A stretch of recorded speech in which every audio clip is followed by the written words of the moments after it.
I don't need to understand whatever article you want me to read. All I need to understand is human psychology and incentives. And incentives and human psychology are the deciding factors of how people will behave. I don't need to read your little special book or your Wikipedia article or anything else besides that. None of that stuff matters. What matters fundamentally is how do people act, how do people think, and how do people respond to incentives. So stupid.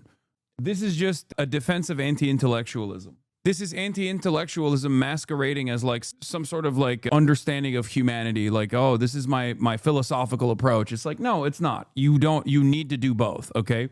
Understanding incentives and understanding humans is essential to doing analysis, but without any sort of factually accurate reporting, your analysis is always going to fall short. Of course, when you're on the right, you don't have to care about any of those things. And you can say, my feelings are what matter. My ignorance actually is more important than your knowledge. My feelings are more important than your facts. As long as you have a big enough platform, as long as you have a lot of other people backing you because you're, again, whispering sweet nothings into their ear about how this administration is actually awesome, as long as the administration has some kind of base of support, either internationally, in the case of Asmongold, by a lot of right-wing Europeans, even though that's going to fall apart soon too, or you know, your neo-Nazi Nick Fuentes or Tucker Carlson or whatever then you don't have to do the reading. You don't have to do it at all. You can just like repeat the same that you see on Twitter, which is ironic because for the longest time, my naysayers on the liberal side, the destinies of the world, claimed that I didn't actually do any